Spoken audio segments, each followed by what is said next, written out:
Welcome to Recipes for Living. I'm your hostess, Rosalie Huber. This evening, my guest is Bill Hare. Welcome, Bill. Hi. Good to have you here. Nice to be here. And Bill is with the Astral Sounds Recording. Can you tell us some of the beginnings of the recording studio? Well, my friend Randy Musumeci and I originally bought the studio in June, and it was already in place working as a studio, as an 8-track studio. And we converted it to a 16-track studio, which doubled our capabilities in tracks, meaning how many individual parts you can put on a single tape. Great. Now you have how many partners? I have, well, it's a family operation actually. My mother and I, and Randy and his 2 brothers. Randy and I actually do all the running of the studio itself, and we have engineers who work for us. And now this evening you brought one of the big tapes that you use there at the studio. Uh-huh. You want to show us that? Well, sure. The tape is actually very similar to the tape you would use at home on a cassette, except for its width. It is 2 inches wide. It's just the same type of tape you will use at home, and except for a cassette, you have only 1/8 inch of room to go all the way across. With our 2 inches, we can. It's just capable of a number of tracks. And so, like right here might be the piano, right here might be drums, right here might be some voices, here might be what have you. Great. And we did do the theme song on yes, this. My new theme song of this show, and I'm really, really thrilled about it. I want to also give a special thanks to Joe Daig, and he wrote this song several months ago, and it's called Recipes for Life.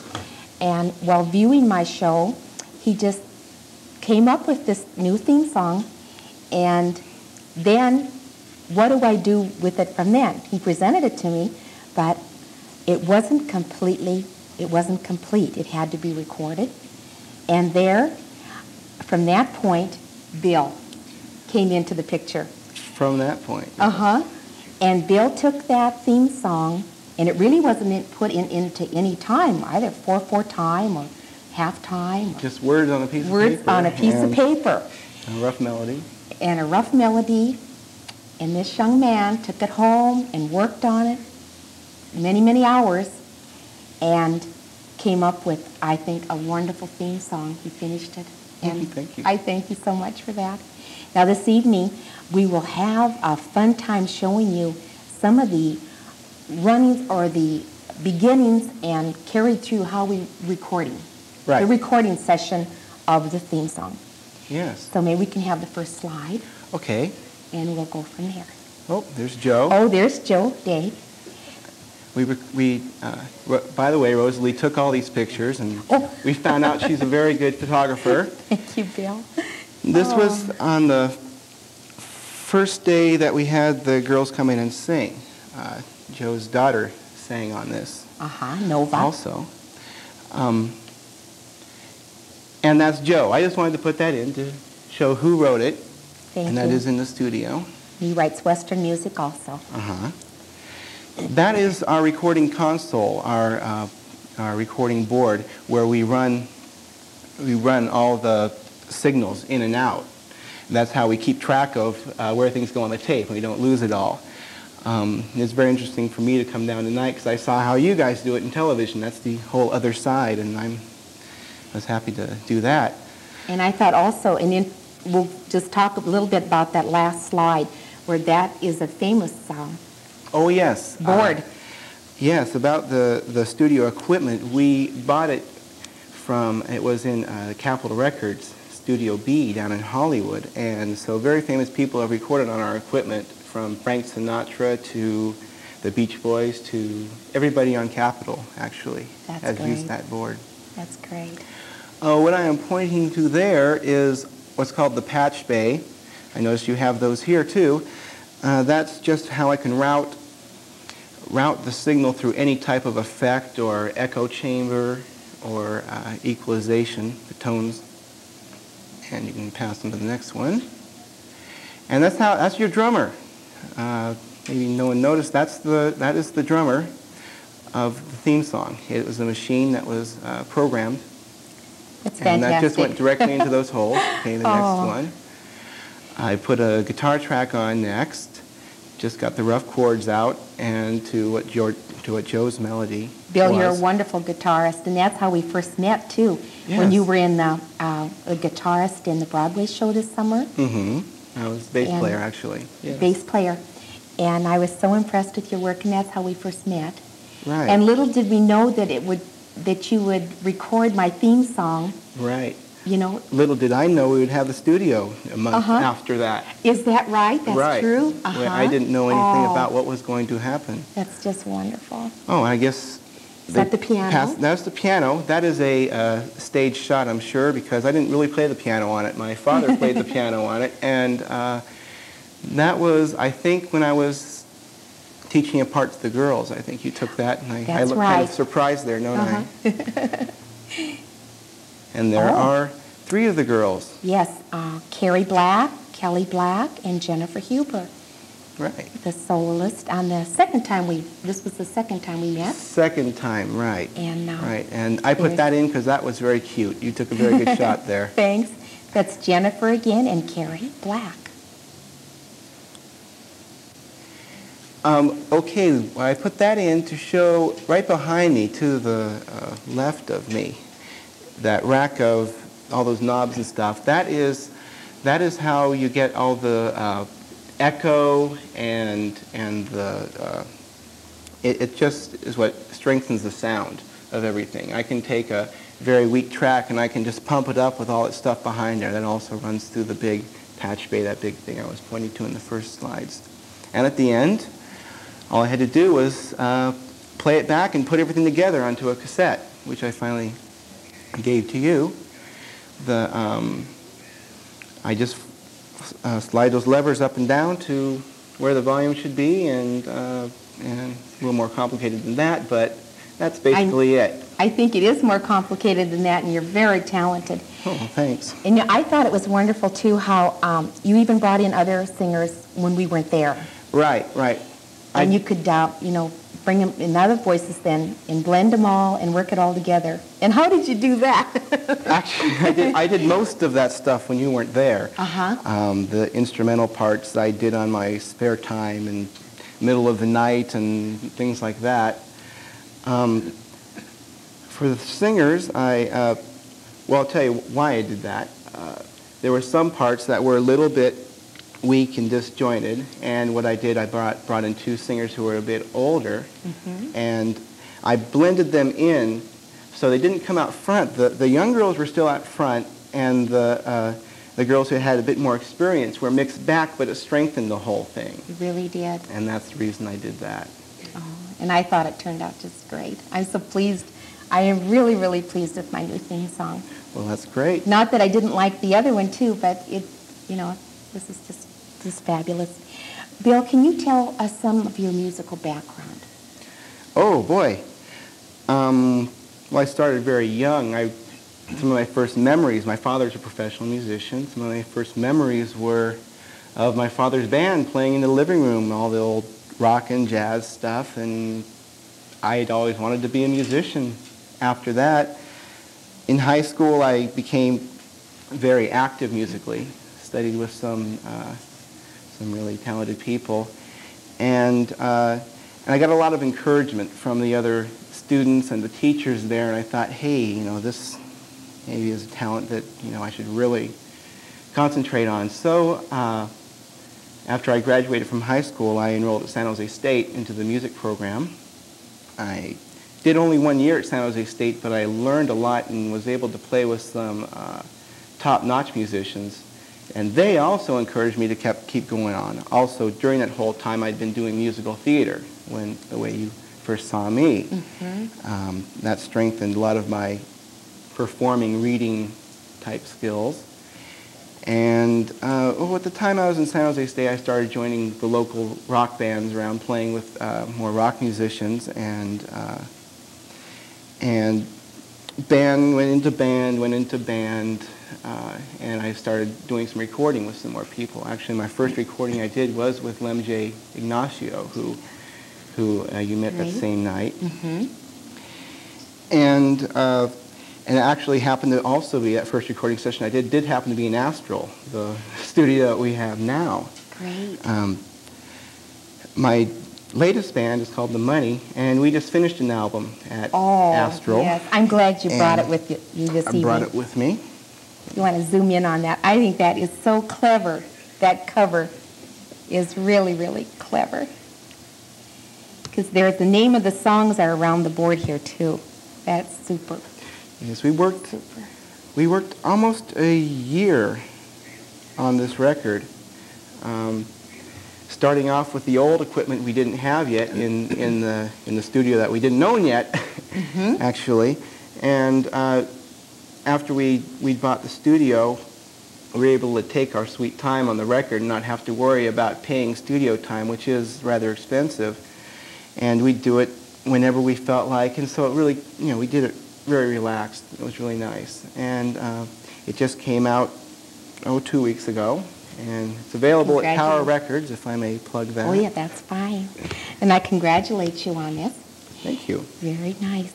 Now, because you have the tape and you can always store it away, like you said, whenever mm-hmm. you could get together, because I suppose all of you are busy with other things, too. Oh, yes. You get together and you have it stored, and then when it all came, like how many months would you say from the beginning to the end? In a little, can you kind of just even... Beginning to the end of this project? Of this project alone. It's not an overnight thing, is it? Oh, no. In no way sense. But it's something we could have done in 2 months. But we had, like I said, we had the time to stretch it out to about a year of time. The tapes, if we recorded the guitar track right here 6 months before, it'll still be there. And actually, a lot of this record was recorded before we even had our band together. We didn't have our keyboard player yet.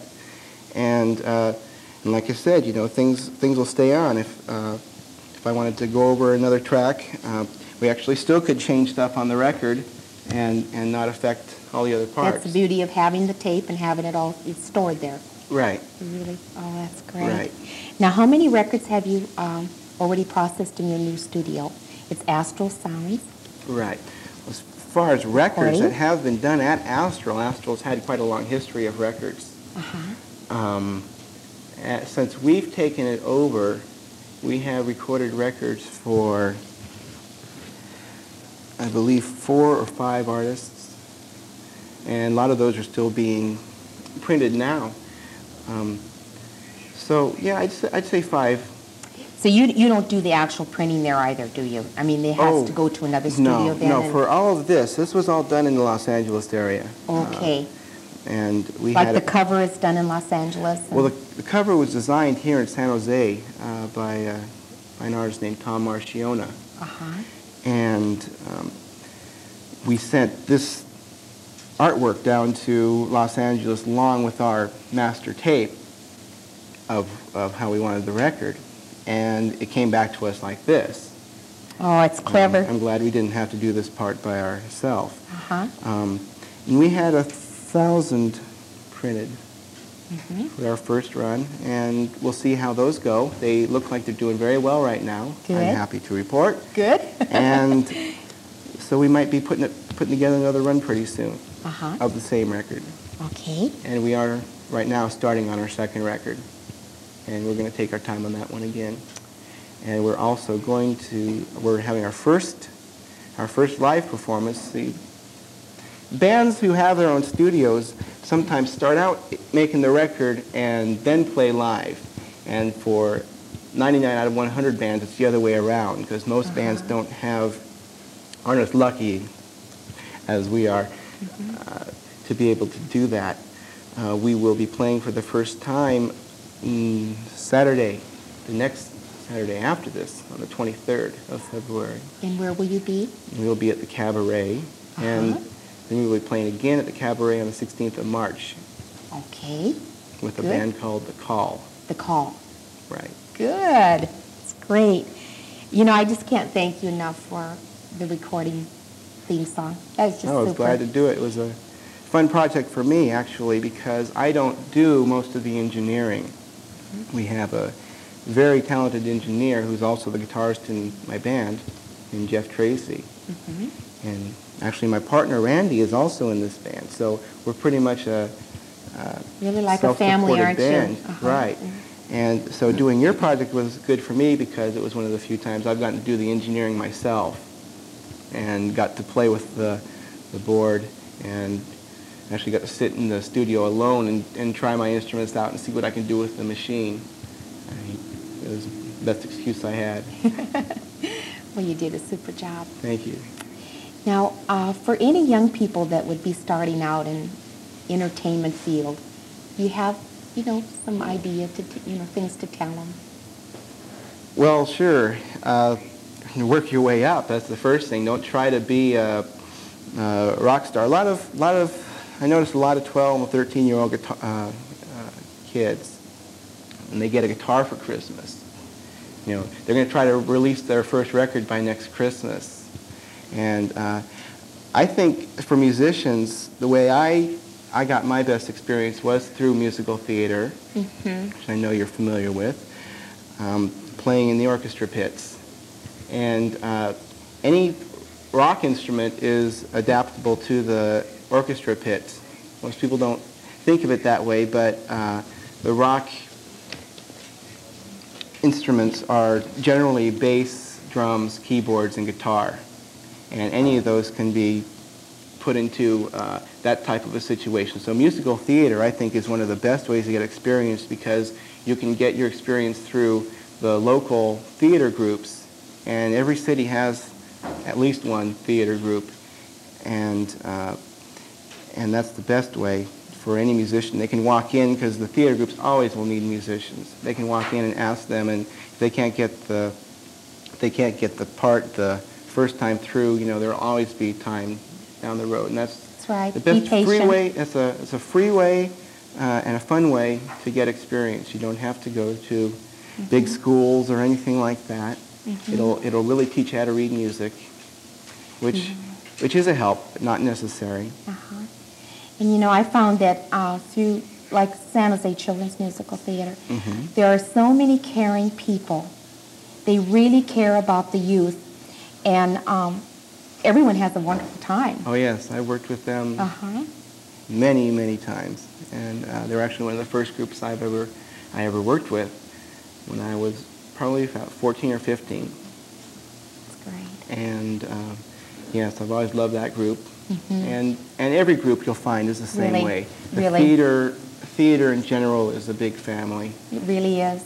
Very supportive of the young people. Right. I'm only sorry I can't do as much theater anymore now that I have the other responsibilities. But when I have time, I always will. It's super. And can you tell us of, you know, like you said, your father is a musician. And can you tell us of someone else who's an inspiration to you? I know your mother is. She's a wonderful lady. Yes, she is. My mother is very supportive of me. And like I said, she is a partner in this recording studio also. So she's in the business end, and she actually paid for this record. Her name is right there on the on the front, on the back. Inspirations to me have been the big musicians, like the Beatles will always be. I mean, that's how I learned how to play, to tell you the truth. I'd pick up the guitar licks from George Harrison's guitar solos or anybody else's guitar solos, mainly the Beatles. For the first few years I was playing, I learned every Beatles song, and that really strengthened my playing. I'd fight to learn them, and they get easier and easier to learn as I went along. So inspirations are all the people the artists.